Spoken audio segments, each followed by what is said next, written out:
airports all over the United States and quickly around the world best they can get a hold of. Flying is now glamorous. The journey becomes the destination. Would you like a cigarette, sir? I'd like Passengers recline in new levels of luxury, not an option in smaller planes. The DC-3 helps to popularize a new role in aviation. The air hostess. Vicky Herald was one of a new breed aboard TWA's DC-3 fleet in the 1940s. Well, it's very glamorous. So the TWA was known as the Glamour Airline. So it's mostly celebrities and businessmen. You really got to know your passengers. And a man would ask you what your phone number was and stuff like that. I'd call you when I get to New York. Come eat dinner. For the new air hostesses, working 3,000 meters up is better than any job back on the ground. I enjoyed it so much. I mean, it was just exhilarating. I love my job. As one of the few jobs considered suitable for women, competition is intense. In 1935, 2,000 women applied for just 43 positions offered by TWA. You are approved for Entry taxi into requirements are 31. tough. Hold start 31. Applicants have to be between 1.52 m and 1.62 m and weigh between 45 and 53 kilos. Weight restriction, when they're very strict about that. And in fact, after you start flying, we had weight checks every 6 weeks. If you were not like 3 or 4 times being overweight, then you were fired. And the training isn't just about looking good. We had to learn everything about an airplane, theory of flight. We studied meteorology, aerodynamics, because people weren't flying very much in those days. I mean, it's so new. A key part of the job is reassuring passengers unused to flying. Some people would be extremely nervous, and of course I would calm them, try and calm them down, and I could do that. I could do. And hostesses must come prepared for every eventuality. They would wear a cape that had large pockets. And in this pocket, they would have to carry a wrench, a hammer, and a railway schedule. Because if, in fact, the weather got too rough, they would have to land the aircraft, and the stewardess would have to make sure that they knew what the train schedule was to take the customer to the train station. 6 years after its launch, the DC-3 has sparked an explosive 6-fold growth in US passenger miles. By 1939, 350 DC-3s have rolled out of the Douglas factory, making it the unassailable queen of the skies. It's estimated well over 80% of all the airliners flying in the United States were DC-2s or 3s. It was just that good an airplane. With the DC-3, commercial aviation came of age. No aircraft in history has earned a greater reputation for dependable service than this universally famous 21-passenger transport. The DC-3 helps boost an economy still recovering from the Depression. Soon, it will be called upon to perform an even more momentous task, helping to save the world from a terrible new threat. What's up, Chris?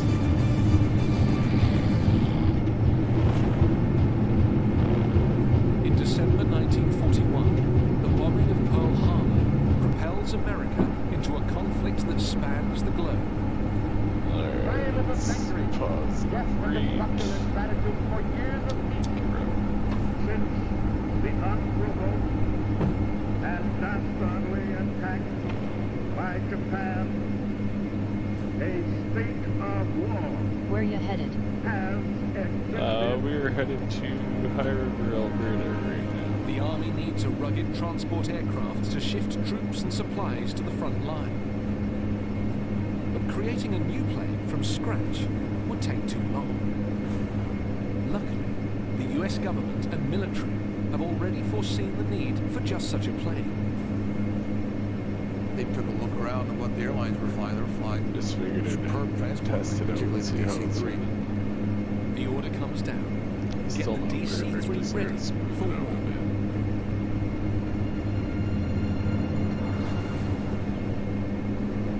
bit. A keen sailor, Douglas takes the team aboard his boat to brainstorm how to turn their airliner into a military transport plane. It is kind of ironic when we think about it. A sky train suddenly turns itself into a military workhorse. All they really did was put a cargo door on it and beefed up the floor so it could take heavy loads. And that was it. Such a great airplane, such a strong airplane. You know, they didn't have to modify much at all. The DC-3 is reborn as the C-47. By 1944, a C-47 is rolling off the That's a production little lines better. every 34 minutes. Actually, here. Many of them destined for the British RAF, who call them Dakoters. The DC-3 C-47 had an amazingly overbuilt airplane. They didn't know how much stress various designs could take, so they decided to overbuild it just to take care of it. Famously, you could drive a 1-ton Jeep through the C-47's cargo door. It could carry 28 soldiers, and often more. In Burma, one RAF Dakota evacuates 65 walking wounded.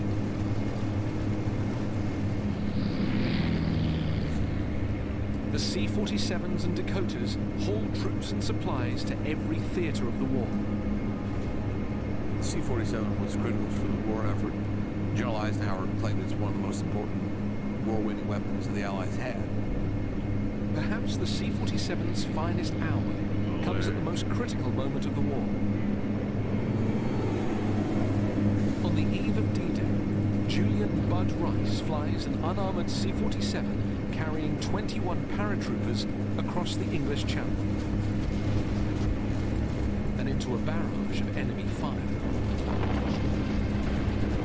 You could see the anti-flak burst coming from the ground, the tracer bullets coming up.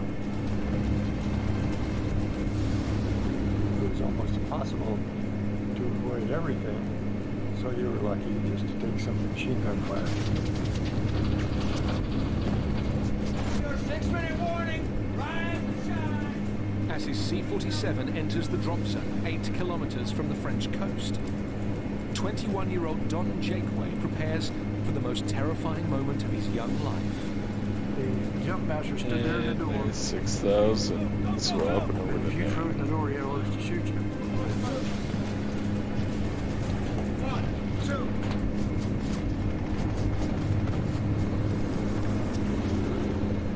When we jumped, the bullets were going up. We could hear the zzz, like going through your chute. You know the Germans are there, and the moment you jump in as a paratrooper, you're surrounded and scared to death. 821 C-47s fly in the first wave. Astonishingly, all but 21 of them deliver their human cargo to the drop zone and return home safe, including Bud Rice. The plane took a lot of hits. I was very fortunate. I came back safe and sound. I had no problem.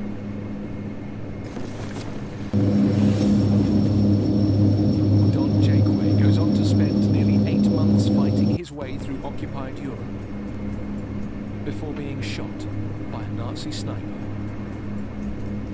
At a hospital in Belgium, he encounters an old friend.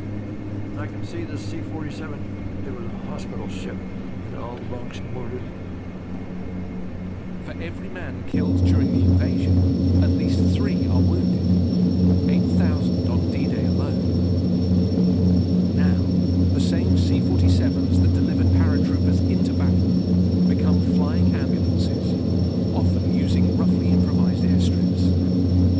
The plane they called the Goonie Bird evacuates 750,000 wounded men from all over the world. There was no sustained air transport enterprise that enabled the Axis powers to supply their forces routinely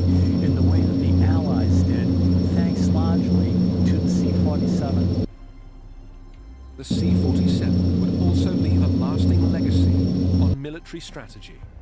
When NATO responds to a crisis, how does it do so? It does so with modern airlift capability. And that modern airlift capability is rooted in the experience of the C-47 and the Dakota back in the Second World War. Even though the last DC-3 was built in 1946, there are still hundreds of working DC-3s in the air. It is the only pre-war aircraft still flying commercially. Rob Bolling and his DC-3 deliver cargo to Catalina Island off the coast of California. It's very cool that this thing survived. It's a testament to the airplane that it survived this long.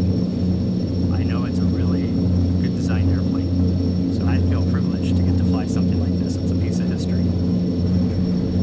Rob moves 1,300 tons of freight every year, whatever the conditions. It's very controllable with difficult crosswinds. It's right there for you the whole way down as long as you treat it right. Despite being 69 years old, his DC-3 is still a rugged and economical cargo plane. That's the good thing about the DC-3. You can move stuff for not a lot of money.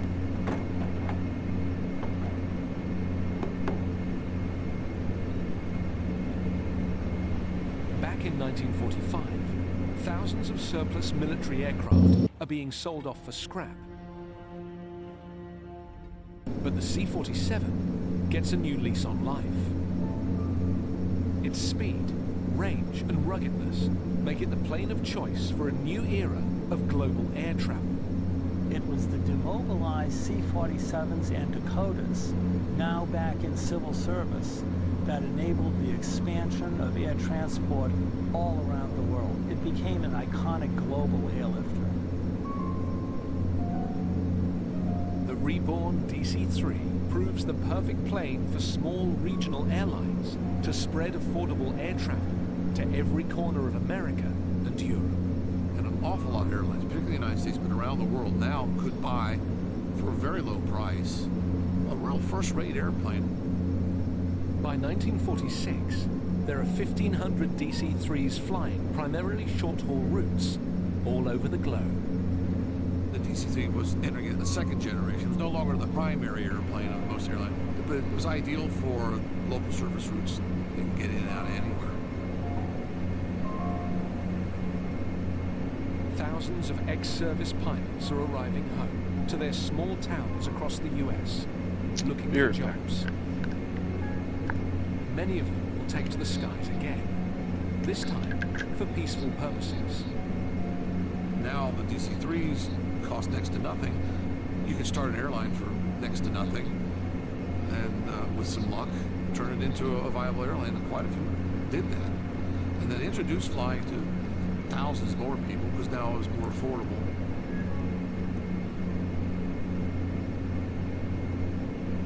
Yet even as the peacetime civil aviation boom gathers pace, the DC-3 is again called to assist in a new conflict threatening the globe.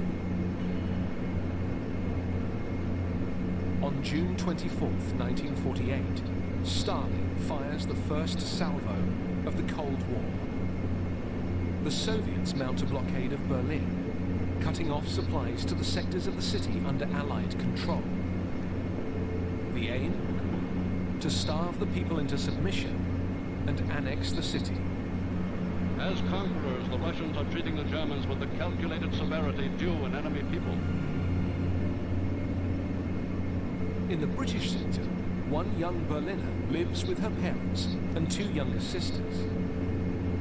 When the blockade begins, Stephanie Plum is just 16 years old. They closed the roads, they closed the seaways, they closed everything.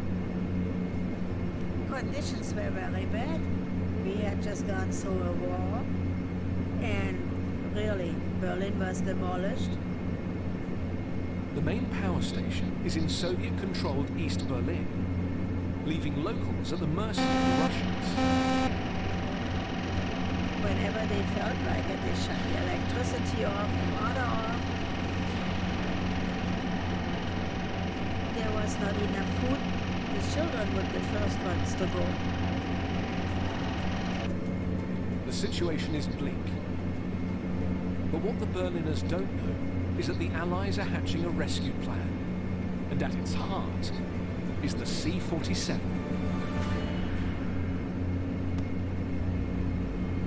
June 1948, Berlin. The Soviets are blockading all food supply routes into the city's Allied-controlled sectors. 2 million Berliners are on the brink of starvation. My little sister cried all the time. Cried because she was hungry. And all we gave her Bank was angle. water. Bank angle.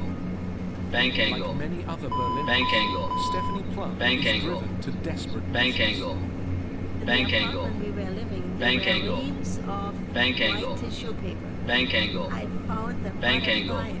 So we Bank made angle. the tissue paper with a Bank little angle. water. Bank angle. The Russians Bank thought, angle. you know, Americans would Bank give angle. us up. Bank angle. No, they didn't. Bank angle. They didn't. Bank angle. Bank The angle. Allies mount an airlift of unprecedented scale to fly in essential supplies and break the blockade. With their 3-ton payload, the C-47 and the Dakota are the obvious choice to lead the charge. On June 26, 1948, the first C-47s land in Berlin. We heard the planes coming. We thought, what are they going to do? They're bringing food? What's going on? A plane lands every 30 seconds. The Allies ship in thousands of tons of coal, food, soap, drinking water, milk, and medical supplies. Stephanie Plum disobeys her parents to go and see the Allied planes at Tempelhof Airport. The Germans came like ants when the plane landed, cleaned it out, took everything out, fuel in, and the plane went off. And this went on 24 hours. Never was there a stop. Constantly. In thunderstorms, in the rains going sideways, in foggy skies, no landing lights. The sky was for a year, never without planes. But bringing salvation to so many is not without sacrifice. There are 25 plane crashes during the airlift. Pilots must navigate a narrow flight corridor under constant harassment from Soviet planes flying dangerously close. On July 25, 1948, a C-47 smashes into a building as it is landing, killing both American pilots. They were still carrying the wreckage off when the Germans put up a little memorial plaque. In all, 101 airmen and civilians lose their lives ferrying in the supplies. The airlift continues non-stop for nearly a year. By the time the humiliated Soviets lift the blockade in May 1949, the C-47s and their successor C-54s had clocked up 150 million kilometers. It's an astonishing achievement. These planes came to feed us and to be good to us. We never forgot what was done to us by the Americans. It was so beautiful, and it still is.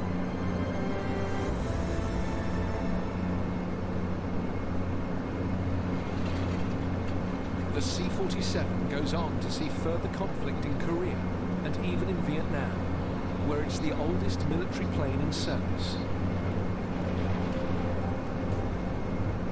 But by the 60s, its visionary creator is ready to hang up his slide rule. One day, Donald Douglas went to a meeting with an airline about a new model, and he looked around the table, and all of them are accountants and lawyers. There are no engineers, there are no scientists, there are no visionaries, and the fun went out. The world was aging around him and changing, and he didn't care for it. After the war, numerous aircraft designers tried and failed to create a replacement for the DC-3. It's dubbed the Holy Grail of airplane design. But nothing can match the versatility, rugged reliability, and economy of the DC-3. The engineers, the designers at the time, knew that they knew a great deal. They also knew they did not know a great deal. So they made airplanes then a lot stronger and a bit heavier than we would today. But because of that, the likes of the DC-3s are still flying, almost unbreakable. The DC-3 story spans more than 2/3 of the entire history of powered flight. It's an airplane that wins the hearts of all those who've flown her. It was wonderful. It was a wonderful plane to fly. Very easy to fly. And I've seen them come in with holes in the wings, motor shot out, everything else. But C-47, one of the best airplanes has ever built. The DC-3 makes global air travel routine, accelerating the rise of the industrial economies. DC-3 makes the point to the flying public that it's safe and comfortable to fly. It makes the case for the airlines that they can actually make money. Many argue that no other single airplane has left such a broad and lasting legacy on air transportation. If we take a look at air transport, how it evolved right up to the era of the jumbo jet, at the heart of all that is the experience with the Douglas DC-3 back in the 1930s and the 1940s. It is truly the linchpin of American and global air transport.